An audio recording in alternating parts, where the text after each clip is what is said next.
What's up, guys? Welcome back to the channel. If it's your first time stopping in, please don't forget to subscribe.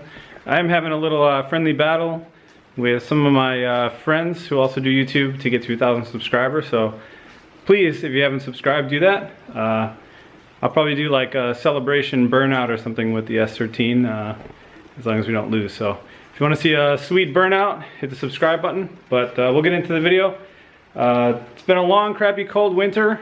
Really sucks working in a garage without heat and no insulation. Well, I have a heater, but no insulation, so it really is pretty limited on what it does. But yeah, so haven't been doing too much. That's why there's no videos, but racing season is finally upon us. Starting to get a little bit warmer. So we have 2 races coming up in April. We have one with the $1,000 race car build. That's again like a 300 lap enduro. If you win or if you place top 2 in that race, they buy your car, but the prize money is pretty good, so no complaints. That's what we built it for. Otherwise, the day after that, actually, we have another race, and it's a 100 lap race in Iowa. So we're gonna get the old Sentra. I've had this car for a long time. Got wrecked really bad. This frame rail was pushed over probably 3 inches or more. Smashed the whole car up pretty good. But slowly repaired it, and she's about ready to go. We got a few more things to do. This rear control arm is pretty bad. Back here, the bushing's all blown out, so I got a new one, and we're actually going to modify that one. So hopefully it will last longer than the previous one. And then a couple loose odds and ends on this guy, and should be ready to go. We need to get the passenger seat out of the Civic, which normally I would advise that you should run a halo seat, especially on dirt. Cars flip over so much in dirt. If you don't have a halo seat, like I have a halo seat in the Integra, the $1,000 race car, but going back to back, it's just going to be a lot easier to put this one in. So I did upgrade to a Simpson hybrid. It's on the way right now, so that also protects from side impacts. So basically, you don't necessarily need a halo. They do suggest, obviously, if you have one, it's better, but it does protect side impacts, so not too worried on that. Yeah, time to get started on this guy.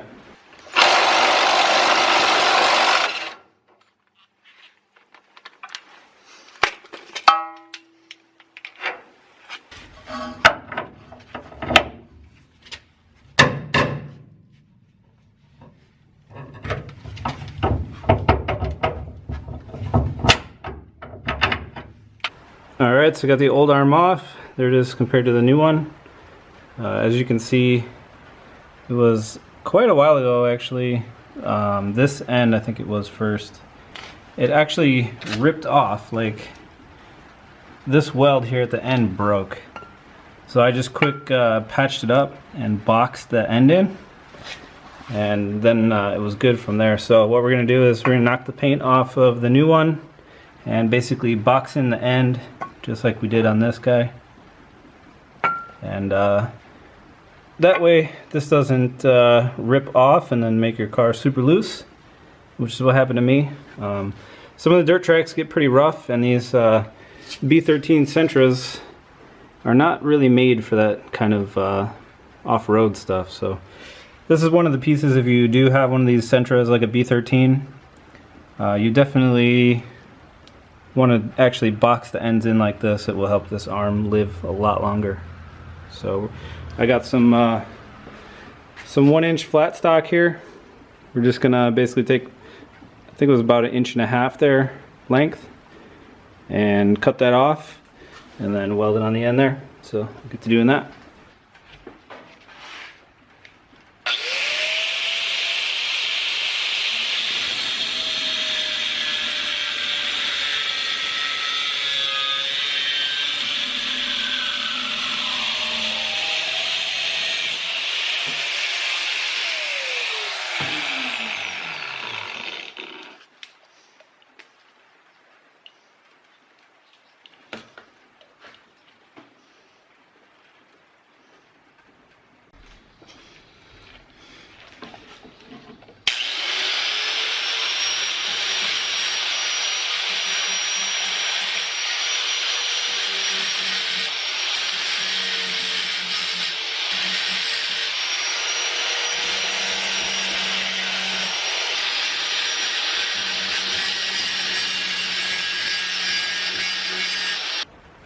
Alright, we got it all cleaned up. We got our pieces in there, both sides. So basically just gonna weld these in. I'm not gonna film that because it actually can damage your camera, is what I heard. So I'm just gonna weld these guys in. We got the welder ready to go, and then she'll be ready to pop back in the car. Alright guys, it's all done. Of course, any circle track modification wouldn't be complete without some black paint. I know you guys like to hide that stuff. You're not the only one. So we're gonna get that slap back in the car here, and then get her dropped down, and eventually have to check the rear toe because this actually does have an adjustment for that. So yeah, we'll get that pop back in there and then move on to the next thing.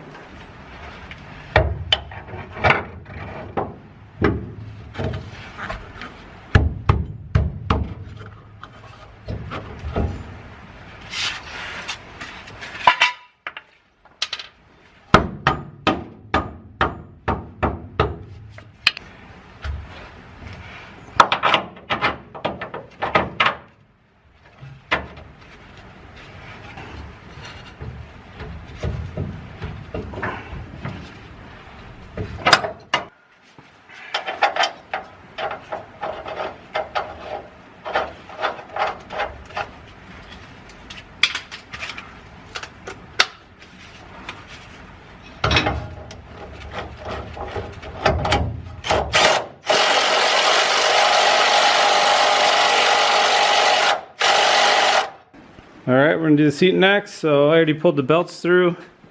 We just have the 2 bolts on each side here, 2 over there, and then 4 that hold the bracket to the car.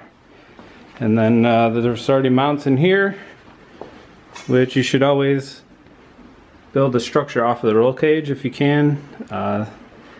You want to move with the cage. You don't want the cage to move into you, so that's why you build it into the cage like this. So that's already done in there. So we're just going to take the seat out, put it in the other car.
Alright guys, we got the seat done now. It's all in there and all good. I think we're going to end up taking the belts out of the $1,000 race car after that race and then swap them in here because those are the only belts that I have that are up to date right now. So yeah, a couple more things checked off the checklist on this. We got some cool stuff coming with this guy. We're probably going to get him on the dyno pretty soon. Change a couple things, so we need to get a tune on it because this is kind of one of my cars that I actually somewhat care about, even though it's pretty ugly. So yeah, a couple more things with this one. Hit the dyno, and then we're probably going to cover up the windshield a little bit more, get the dash pad in there, make that look a little bit nicer, and then maybe widen this front bash bar here a little bit. And yeah, just check off things on the list as they come. So don't forget to subscribe if you want to see this thing make some noise on the dyno, and we'll see you in the next one.